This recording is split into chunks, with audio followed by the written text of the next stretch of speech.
Every time that I think I'm done with this script, I have to add more, and so this is gonna be a really long video.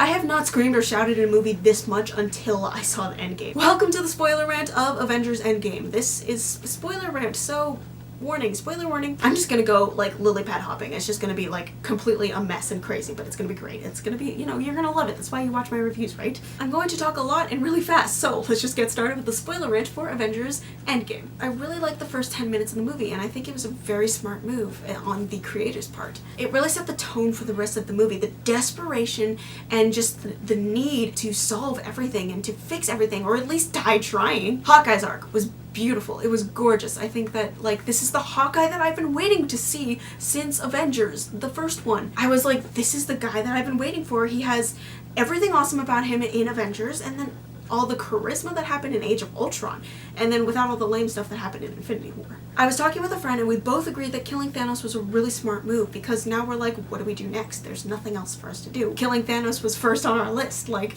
I think that was supposed to be the rest of the movie. Like, the third act was going to be killing Thanos. I didn't know what to do from there. I was like, I don't know what's gonna happen. Again, like, the words "what's gonna happen next" are always in the forefront of my mind when I was watching this movie. When the words 5 years later appeared on the screen, everybody in my audience groaned, and there was like an audible depressment that happened in the theater, and it was so great. I'm gonna deal with the whole time traveling thing. I liked it. I just didn't think it was gonna be a real thing. I didn't believe it, and I thought the theorists were crying wolf about it, because I was like, that's never gonna happen. Time travel's too, you know, complicated for people to do in this day and age. There would be too many things and too many science things, and they have magic in this world, so how are they gonna explain that? But it actually happened, and Back to the Future is still culturally significant.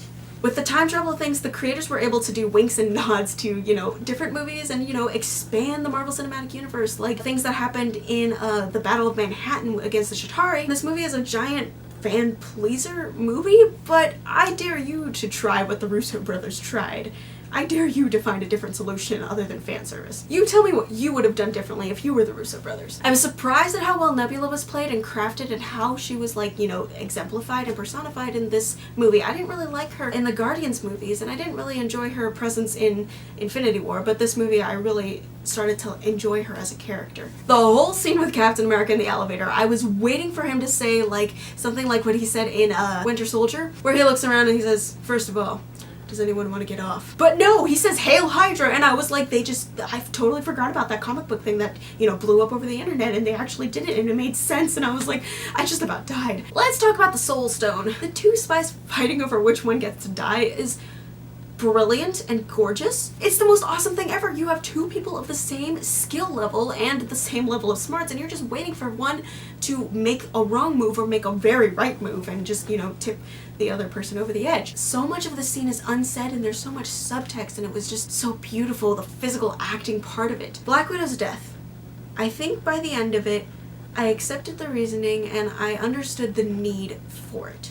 Honestly, when I was watching that scene over who gets to die for the Soul Stone, I didn't know who was going to die. Speaking of dying, when Thanos blew up the Avengers compound, I was pretty sure that someone was gonna die, at least Ant-Man, because that guy just ate a rocket. Okay, the whole thing with Stark's gauntlet and the Infinity Stones, one of the reviewers that I watched, he was talking about it and, like, you know, oh, I guess Stark Tech can, you know, handle Infinity Stones, and I was like, yes, because science and magic are compatible in this universe. It's a symbiotic relationship between science and magic. I think the whole thing with the Stark Gauntlet was fantastic, because if Vision, a human technological advancement thing, can handle an Infinity Stone, one Infinity Stone, then why can't Stark Tech handle 6? Okay, the whole thing with the all-girl team of Avengers with Captain Marvel leading them was cool. I know it had a feminist agenda, but they did the feminist agenda thing right. Like, they didn't shove it in your face and down your throat like, hello, we are powerful and we are going to take over the world sort of idea. They're already naturally like that, and they don't need words to say that. They just need, you know, a power stance and to walk through just an army. But the whole scene was great because the women just kept coming, and there was one more after the other, and I just loved it. All of their entrances into the group. Two of of the greatest cinematic shots that I saw in Endgame were in the third act. The first one is where Captain America, Thor, and Iron Man are all facing off against Thanos. It's 3 against 1. It gave me chills because it reminded me of the scene in Avengers, the first movie, where,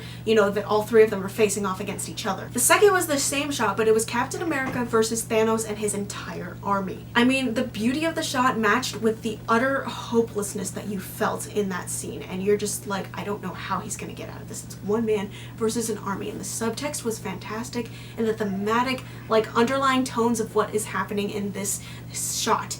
There are no words, and you're just feeling all the emotions. It couldn't have gotten more hopeless. Until Sam said, "On your left," and I just about died. Speaking about me almost dying in the theater, let's talk about Captain America and Mjolnir. Oh my gosh, that was the most unexpected thing that happened in the entire movie. It's the Gandalf riding on the white horse moment in the Marvel Cinematic Universe. Captain America's fighting style didn't change or get worse when he had the hammer. It was like he was been training for this moment since Age of Ultron. Ever since he moved that hammer like a millimeter, he was like, oh, I better get ready for this. And so he started playing like a bunch of Injustice. I am Iron Man, and that is beautiful. I saw this phrase coming, but the build-up was fantastic, and I was just enjoying every single moment of that pause. The ending to Tony Stark was great. He had a daughter, and he married Pepper finally, and, you know, he made peace with his dad in the past, which was weird for his dad, but, you know, whatever, we're not going to talk about that. There was nothing left for him to do. The funeral was so great because the scene was so beautifully shot. You guys don't understand how difficult the scene must have been to shoot, because they're all standing, and they all have to get the timing perfectly right, you have to pull focus,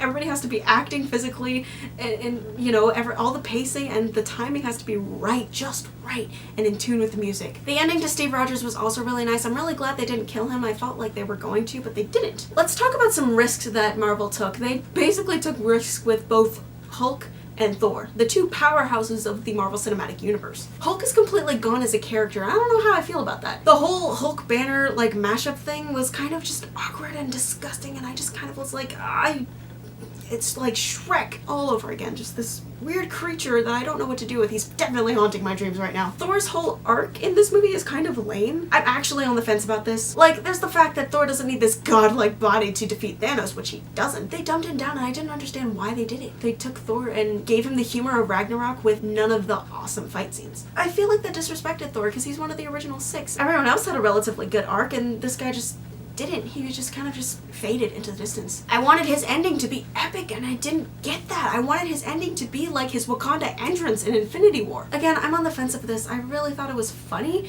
but at the same time it was really awkward and I didn't know what to do with it. At the end of this movie, it's worth it to watch until the end of the first half of the credits, where it gives a tribute to every single actor that has ever been a part of the Marvel Cinematic Universe and made an impact in it. It plays a special tribute to the original 6, which I think is really nice for them. I will tell you that this movie does not have a post-credit scene in any way. At the very end of this film, you'll hear a clanging, and that is a tribute to the man who started it all, Tony Stark. It's the sound from Iron Man 1 where Tony Stark is in the cave and he's building the Iron Man suit. They are effectively ending 22 movies of amazingness with what started it all. There's nothing hinting at a coming movie, and I think that's just a really special thing to do for the original 6, and especially to Robert Downey Jr. In the end, Captain America has passed the baton on to Falcon, Tony Stark has passed the baton on to Spider-Man, Hawkeye has passed it on to Wanda Maximoff, and Thor has Valkyrie. I don't know about Hulk and Black Widow. Like, I don't know who they're passing their legacy on to.